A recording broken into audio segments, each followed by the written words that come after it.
എല്ലാ ഉദ്യോഗാർത്ഥികൾക്കും നമസ്കാരം. LGS level question പേപ്പറിന്റെ 5ാമത്തെ ക്ലാസ്സിലേക്ക് സ്വാഗതം. ഇന്ന് ക്വസ്റ്റ്യൻ പേപ്പറിന്റെ കോഡ് 84/2021 ആണ് കേട്ടോ. 2021 ടു 2026 LGS ലെവൽ ക്വസ്റ്റ്യൻ പേപ്പറിന്റെ ഡിസ്കഷൻ ആണ് നടക്കുന്നത്. വരാൻ പോകുന്ന എക്സാമുകൾക്ക് നിങ്ങളുടെ PSCയുടെ അടിത്തറ എന്ന് പറയുന്നത് ക്വസ്റ്റ്യൻ പേപ്പർ തന്നെയാണ്. നല്ല രീതിയിൽ ഇമ്പോർട്ടന്റ് കൊടുക്കുക കേട്ടോ. ക്ലാസ്സിലേക്ക് കടക്കാം. സംവരണേതര സമുദായങ്ങൾക്കുള്ള സാമ്പത്തിക സംവരണത്തിനുള്ള മാനദണ്ഡങ്ങൾ നിർദ്ദേശിക്കാൻ സംസ്ഥാന സർക്കാർ നിയോഗിച്ച കമ്മീഷൻ ഏതാണ്? സംവരണേതര സമുദായങ്ങൾക്ക് കേട്ടോ. അത് ജസ്റ്റിസ് കെ ശ്രീധരൻ നായർ കമ്മിറ്റിയാണ്. ഗേലോ ഇന്ത്യ പദ്ധതിയുടെ കീഴിൽ മികവിന്റെ കേന്ദ്രമായി കായിക മന്ത്രാലയം തെരഞ്ഞെടുത്ത കേരളത്തിലെ സ്ഥാപനം GV രാജ സ്പോർട്സ് സ്കൂൾ, തിരുവനന്തപുരം. കേരള സംസ്ഥാനത്തെ ആദ്യത്തെ സമ്പൂർണ്ണ വിള ഇൻഷുറൻസ് ജില്ല കാസർഗോഡ്.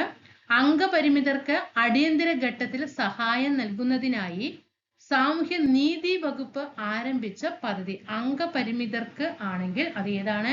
പരിരക്ഷയാണ് കേട്ടോ. പരിരക്ഷ ഏത് വകുപ്പാണ്? സാമൂഹ്യ നീതി വകുപ്പിന്റേതാണ്.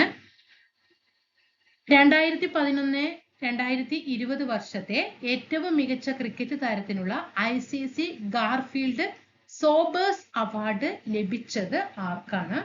വിരാട് കോഹ്ലിക്കാണ്. ഇൻസ്റ്റാഗ്രാമിൽ 5 കോടി ഫോളോവേഴ്സ് നേടുന്ന ആദ്യത്തെ ഇന്ത്യൻ സെലിബ്രിറ്റി. 5 കോടി ഫോളോവേഴ്സ് നേടുന്ന ആദ്യത്തെ ഇന്ത്യൻ സെലിബ്രിറ്റി വിരാട് കോഹ്ലിയാണ്. കർഷകരുടെ വളം സബ്സിഡിയുമായി ബന്ധപ്പെട്ട പ്രശ്നങ്ങൾ പഠിക്കാൻ നിയോഗിക്കപ്പെട്ട പാർലമെന്ററി സ്റ്റാൻഡിംഗ് കമ്മിറ്റി മേധാവി ആര്? കനിമൊഴി കരുണാനിധിയാണ്. ഇന്ത്യൻ അത്ലറ്റിക് ഫെഡറേഷന്റെ സീനിയർ വൈസ് പ്രസിഡന്റ് ആയിട്ട് തെരഞ്ഞെടുക്കപ്പെട്ടത്. Senior vice president Anju Bobby George. Indian language translation വിഭാഗത്തിൽ ക്രോസ് വേർഡ് പുരസ്കാരം നേടിയ മലയാളി എഴുത്തുകാരൻ ഏതിലാണ്? ഇന്ത്യൻ ലാംഗ്വേജ് ട്രാൻസ്ലേഷൻ വിഭാഗത്തിൽ കേട്ടോ. N പ്രഭാകരനാണ്.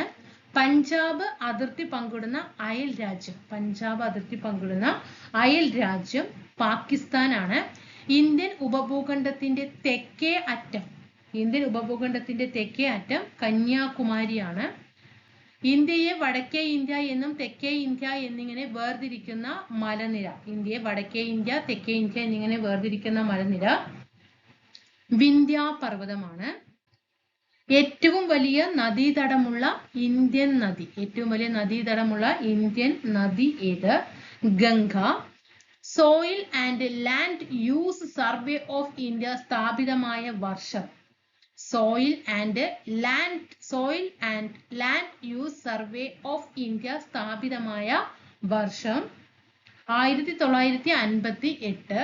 അന്റാർട്ടിക്കയിലെ ഇന്ത്യൻ പോസ്റ്റ് ഓഫീസ് ഏത് പോസ്റ്റൽ ഡിവിഷന്റെ കീഴിലാണ്? ഏത് പോസ്റ്റൽ ഡിവിഷനാണ്? ഗോവയുടേതാണ്. ഏതു ഭാഷയിലാണ് ബംഗാൾ ഗസറ്റ് പ്രസിദ്ധീകരിച്ചത്? ഇംഗ്ലീഷ് ഭാഷയിലാണ്. ഇന്ത്യയിലെ ഏത് ദേശീയോദ്യാനമാണ് ആദ്യകാലത്ത് ഹെയ്ലി ദേശീയോദ്യാനം എന്നറിയപ്പെട്ടത്? ഹെയ്ലി ദേശീയോദ്യാനം എന്നറിയപ്പെടുന്ന ഇപ്പോഴത്തെ ദേശീയോദ്യാനം ജിം കോർബറ്റ് ആണ്. ശ്രീശൈലം പദ്ധതി ഏത് നദിയിലാണ്? ശ്രീശൈലം കാവേരി അല്ലെ? ശ്രീശൈലം ഏതിലാണ്? കൃഷ്ണ അല്ലെ? കൃഷ്ണ, ശ്രീകൃഷ്ണ എന്ന് പഠിക്കുക കേട്ടോ. ഇതിലാണ് ശ്രീശൈലം പദ്ധതി? കൃഷ്ണ നദിയിലാണ്. പെട്ടെന്ന് നമുക്ക് കാവേരി നദി ഓർമ്മ വരും. അതുകൊണ്ട് ശ്രീശൈലം, ശ്രീ ഭഗവാൻ അല്ലെ? ശ്രീകൃഷ്ണൻ. ഇവയിൽ ഖാരിഫ് വിള അല്ലാത്തത് ഏതാണ്? വിള അല്ലാത്തത് ഏതാണ് എന്നാണ് ചോദ്യം. ഖാരിഫ് വിള അല്ലാത്തത് ബാർലിയാണ്. ബാർലി ഏതാണ്? റാബി വിളയ്ക്ക് ഉദാഹരണമാണ്. അപ്പൊ ഖാരിഫ് വിളയ്ക്ക് ഉദാഹരണം പഠിച്ചു വെച്ചോളണം. പരുത്തി, ചണം, ചോളം, നെല്ല് എല്ലാം ഖാരിഫ് വിളയ്ക്ക് ഉദാഹരണമാണ്. മസൂലിപ്പട്ടണം ഇപ്പോൾ ഏത് സംസ്ഥാനത്താണ്? ആന്ധ്രാപ്രദേശിലാണ്. ഒന്നാം സ്വാതന്ത്ര്യ സമരം എന്ന് വിശേഷിപ്പിക്കപ്പെടുന്ന വിപ്ലവം 1857 കലാപമാണ്, വിപ്ലവമാണ്. പ്ലാസി യുദ്ധത്തിൽ സിറാജുദ്ദൗളയെ പരാജയപ്പെടുത്തിയത് ആരാണ്? സിറാജുദ്ദൗളയെ പരാജയപ്പെടുത്തിയത് പ്ലാസി യുദ്ധത്തില് റോബർട്ട് ക്ലൈവ് ആണ് കേട്ടോ. ആരാണ്? റോബർട്ട് ക്ലൈവ് ആണ്. ഈ ക്വസ്റ്റ്യൻ PSC ഡിലീഷൻ ആണ്. നാട്ടുരാജ്യങ്ങളെ ഇന്ത്യൻ യൂണിയൻ ലയിപ്പിക്കാനുള്ള ലയന കരാറിൽ ഒപ്പിട്ട വ്യക്തി സർദാർ വല്ലഭായി പട്ടേൽ. പോസ്റ്റ് ഓഫീസ് എന്ന കൃതി രചിച്ചത് പോസ്റ്റ് ഓഫീസ് എന്ന കൃതി രചിച്ചത് രവീന്ദ്രനാഥ ടാഗോർ ആണ്. ജാലിയൻ വാലാബാഗ് കൂട്ടക്കൊല നടന്നത് 1919 ഏപ്രിൽ മാസം 13-ാം തീയതിയാണ്. ആസാദ് ഹിന്ദ് ഗവൺമെന്റ് സ്ഥാപിച്ചത് എവിടെയാണ്? സിംഗപ്പൂര്. പഞ്ചശീല തത്വങ്ങളിൽ ഒപ്പുവെച്ച രാജ്യങ്ങൾ ഇന്ത്യയും ചൈനയുമാണ്. ഹൊറൈസൺസ് ഓഫ് ഇന്ത്യ എഡ്യൂക്കേഷൻ എന്ന പുസ്തകത്തിന്റെ രചയിതാവ് ശങ്കർ ദയാൽ ശർമ്മ. 16-ാമത് പി കേശവദേവ് പുരസ്കാരത്തിന് അർഹനായത് ആരാണ്? അത് വിജയ കൃഷ്ണനാണ്. നമ്മൾ ആ കേശവദേവ് പുരസ്കാരത്തിൽ ഒന്ന് മാറ്റി പഠിക്കുക, കറണ്ട് അഫെയർ അപ്ഡേറ്റ് ചെയ്ത് പഠിക്കണം കേട്ടോ. അതില് 16-ാമത്തെയാണ് അവിടെ ചോദിച്ചിരിക്കുന്നത്, നിങ്ങളത് അവിടെ വിടുക കേട്ടോ.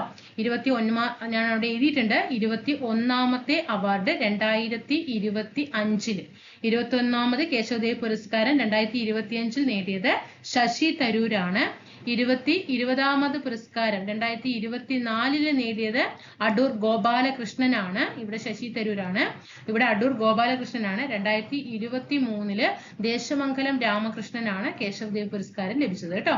2023 19-ാമത് കേശവദേവ് പുരസ്കാരം ദേശമംഗലം രാമകൃഷ്ണനും, 20-ാമത് കേശവദേവ് പുരസ്കാരം 2024 അടൂർ ഗോപാലകൃഷ്ണനും, 21-ാമത് കേശവദേവ് പുരസ്കാരം 2025 നേടിയത് ശശി തരൂരുമാണ്. ഭരണഘടന ഉറപ്പു നൽകുന്ന 6 തരം മൗലിക അവകാശങ്ങളെ കുറിച്ച് പറയുന്ന ഭരണഘടനാ വകുപ്പ് ഏതാണ്? 6 തരം മൗലിക അവകാശങ്ങളെ കുറിച്ച് പറയുന്നത് ആർട്ടിക്കിൾ 14 മുതൽ 32 വരെയാണ്. ഭരണഘടനയിൽ ആർട്ടിക്കിൾ 29-30 വരെ എന്തുമായിട്ട് ബന്ധപ്പെട്ടിരിക്കുന്നു? സാംസ്കാരികവും വിദ്യാഭ്യാസപരവുമായ അവകാശം. ആർക്ക്? ന്യൂനപക്ഷങ്ങൾക്ക് അല്ലെ. ന്യൂനപക്ഷങ്ങൾക്ക് സാംസ്കാരികവും വിദ്യാഭ്യാസപരവുമായ അവകാശമാണ് ഭരണഘടനയിലെ ആർട്ടിക്കിൾ 29-30 കേട്ടോ. നിയമത്തിന്റെ അനുമതിയോടെ അല്ലാതെ ജീവനും സ്വത്തിനും അപായം സംഭവിക്കാതിരിക്കാനുള്ള അവകാശത്തെ കുറിച്ച് പറയുന്ന അനുച്ഛേദം 21. ജീവനും സ്വത്തിനും കുറിച്ച് പറയുന്നത് 21-ാമത്തെ അനുച്ഛേദമാണ്. മൗലിക അവകാശങ്ങളിൽ മൗലികമായത് എന്നറിയപ്പെടുന്നത് 32-ാമത് അനുച്ഛേദമാണ്. ഗംഗയെ ഇന്ത്യയുടെ ദേശീയ നദിയായിട്ട് പ്രഖ്യാപിച്ചത് 2008-ലാണ്. 2008-ലാണ് ഗംഗയെ ഇന്ത്യയുടെ ദേശീയ നദിയായിട്ട് പ്രഖ്യാപിച്ചത്. താമരയുടെ ശാസ്ത്രീയ നാമം എന്താണ്? നിലംപോ ന്യൂസിഫെറ. താമര നിലത്താണ് അല്ലെ. താമര നിലത്ത് നമ്മളറിയാം, കുളങ്ങളിൽ നിലത്തിൽ എന്താ പറയാ, മണ്ണിലൊക്കെ വെക്കണല്ലേ, എന്നാൽ താമര വിരികളും. അപ്പൊ നിലംപോ ന്യൂസിഫെറ. കേരള സംസ്ഥാന വനിതാ കമ്മീഷന്റെ ആസ്ഥാനം തിരുവനന്തപുരത്താണ്. വിവരാവകാശ നിയമപ്രകാരം വിവരം ലഭിക്കുന്നതിന് അപേക്ഷ സമർപ്പിക്കേണ്ടത് ആർക്കാണ്? പബ്ലിക് ഇൻഫർമേഷൻ ഓഫീസർക്കോ അല്ലെങ്കിൽ അസിസ്റ്റന്റ് പബ്ലിക് ഇൻഫർമേഷൻ ഓഫീസർക്കോ ആണ്. ചെയർമാൻ ഉൾപ്പെടെ ദേശീയ പട്ടികജാതി കമ്മീഷന്റെ അംഗസംഖ്യ എത്രയാണ്? 5. നമ്മൾ SC കമ്മീഷൻ എന്നല്ലേ പറയാ. SC കമ്മീഷൻ, ST കമ്മീഷൻ എന്ന് പറയാം. S കണ്ടോ, 5. പാലക്കാട് ചുരത്തിലൂടെ ഒഴുകുന്ന നദി ഭാരതപ്പുഴയാണ്. കേരളത്തിലെ ഏറ്റവും വലിയ ഭൂമേഖല മലനാട് ആണ് അല്ലെ. 48% മലനാട്, ബാക്കി 42% ഇടനാട്, 10% തീരപ്രദേശം. അപ്പൊ ഏറ്റവും കൂടുതൽ ഏതാ? മലനാടാണ്.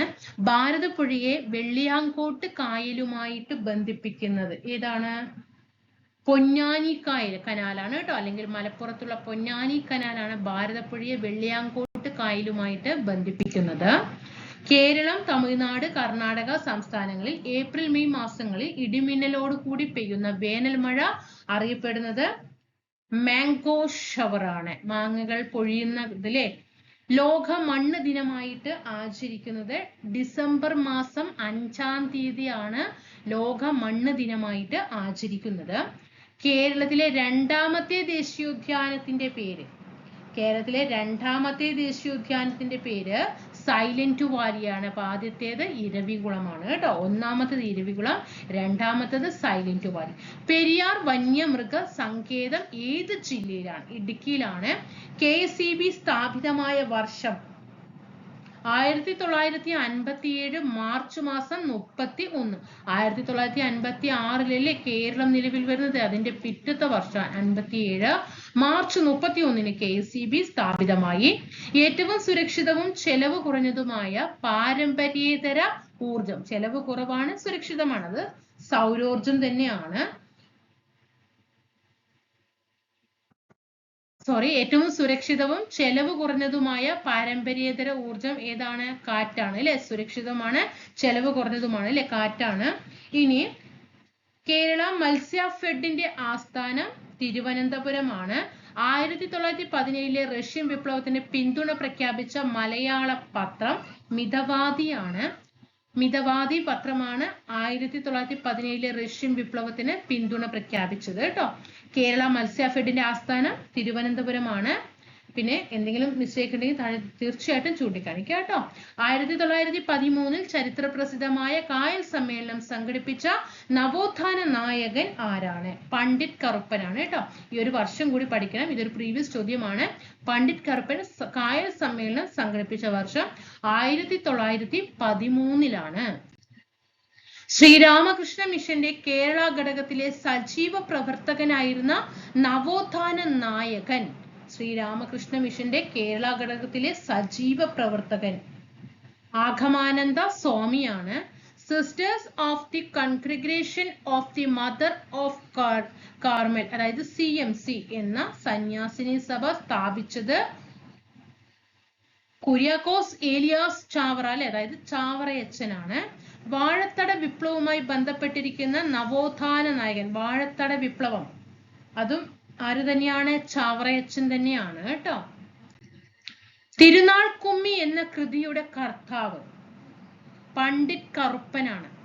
മയ്യഴി ജനകീയ സമരത്തിന് നേതൃത്വം നൽകിയത് മയ്യഴി IK കുമാരൻ മാസ്റ്റർ.